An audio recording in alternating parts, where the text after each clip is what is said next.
Hello again. I'm going to take a few minutes to go through the major parts of the summary reaction paper, both the formatting of the paper and the citations, and of course the overall structure of the 4 paragraphs.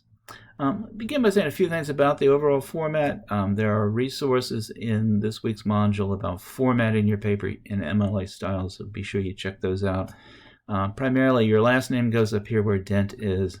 Student is the student's name, so your name will go here, my name goes here like this, course, and then the date in this format. Be sure to give your summary reaction paper a title other than summary reaction paper, a title that includes some reference to the position you're taking. I think when you come back after reading this paper and look at this title, you'll see what the pun was about. Now I'm going to go show you where I go to the very first part of your paper when I grade your paper, where I go first. I'm going to go to the end. Now here at the Works Cited page, it's the first thing I check because I make a list of the sources you say that are included in the paper, and then I check them off as they occur in the paper. This particular version has 3 sources, the 2 articles in the assignment, and then makes use of another source in the introductory paragraph. I'll show you that in a minute. Works cited goes up at the top, not sources, not bibliography, not references, but works cited. This is a separate page, so you begin this at the top of the last page of your document. And then you alphabetize the sources based on the first thing that occurs here, which should be ordinarily the last name of each of the authors: Balco, Galvin, Zinceko.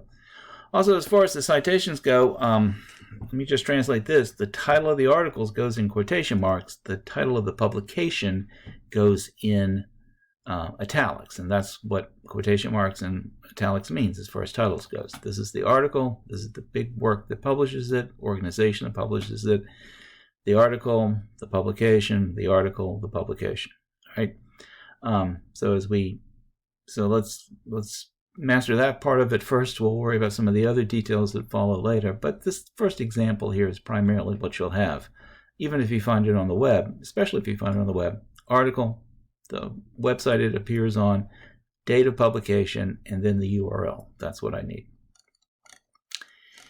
Now, I'm going to go back up to the beginning of the paper and just say a few things about the introduction. I've sort of spelled out what I want you to do in that introduction.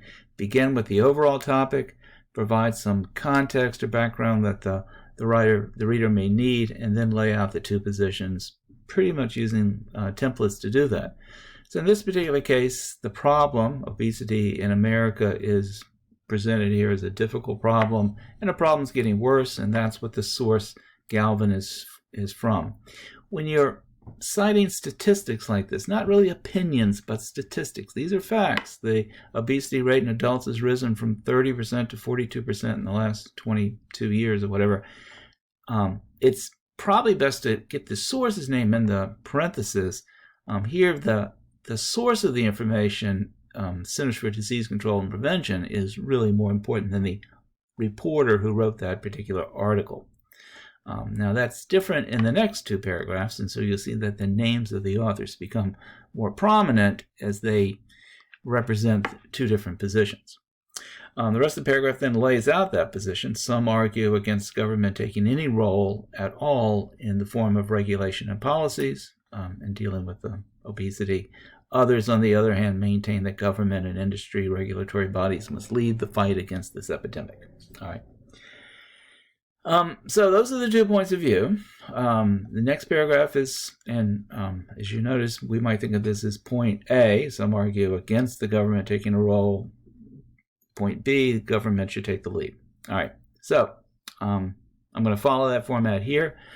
I spent a couple of sentences introducing the issue by basically pointing out that many of the people who are opposed to government intervention in addressing the problem of obesity shouldn't come as a surprise. There are people who are opposed to government intervention in just about every aspect of life. That's part of American culture. Are they right? Are they wrong? That's a debate to have, but it certainly is common.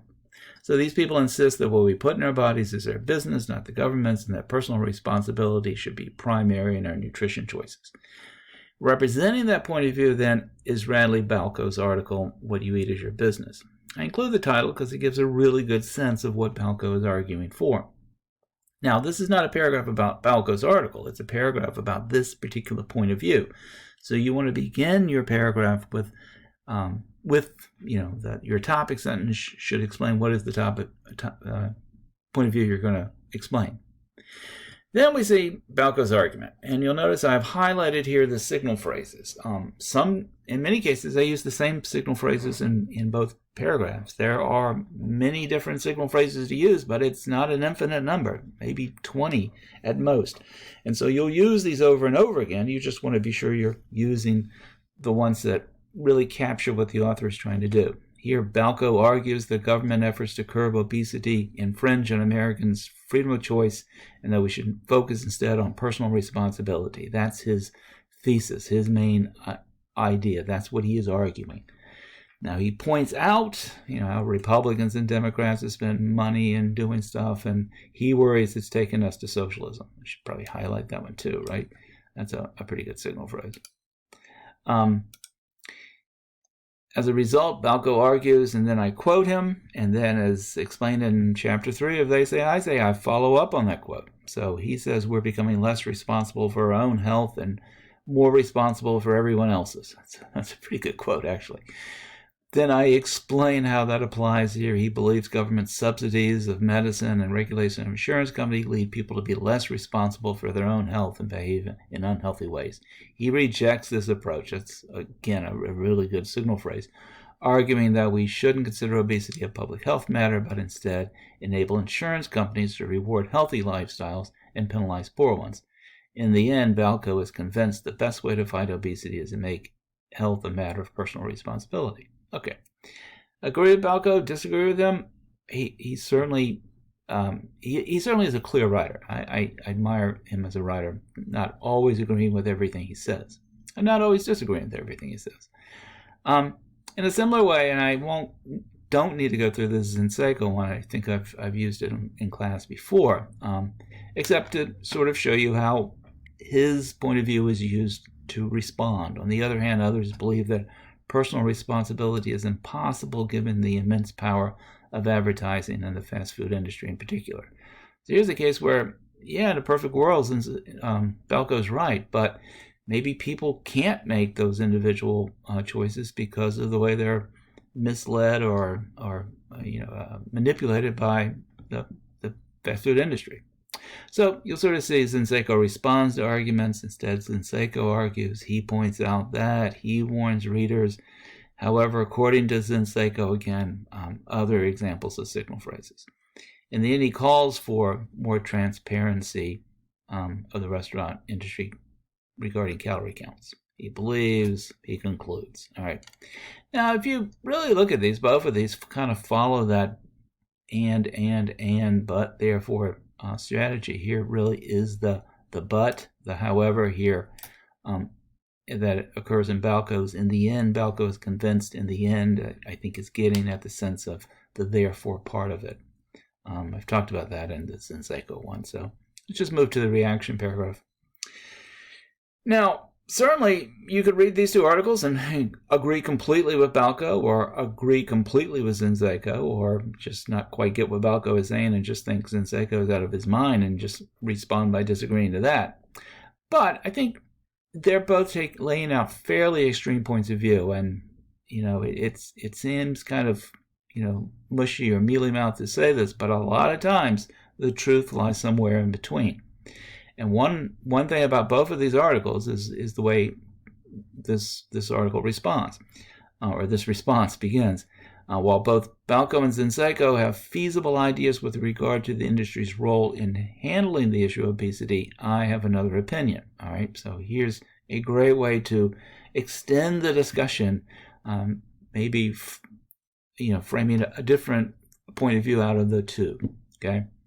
Certainly concede some point about what Balko says, other points about what Zinczenko says. They both make their strong points. Neither author, however, offers a solution to the real problem. That's actually kind of true. And so what the point of view that this response lays out is that the solution is in better education. If we, and really I think in the sense of maybe, without quite using this term, it's kind of like nutrition literacy. One must educate people about health and nutrition so they are equipped to make the choices that are appropriate for themselves.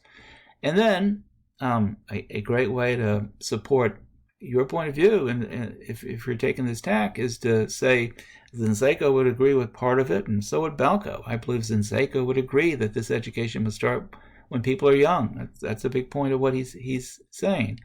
With this exposure, the next generations can hopefully erase the issue of obesity from their worries and from healthcare, as Balco hopes. Yeah, if people are gonna make good choices, they're going to need a proper education in order to do that. So, I'll leave you to study this as a model, both for structuring, creating sound signal phrases, and of course, citing your sources. Just keep in mind that as long as you are summarizing one of the articles, keep hammering away with the name and the pronoun, the name and the pronoun. Every sentence, if every sentence has a signal phrase, that's absolutely the way to do it. So if you have any questions about this or anything else going on in the course, of course, contact me. Thanks for watching. I look forward to reading your summary reaction papers.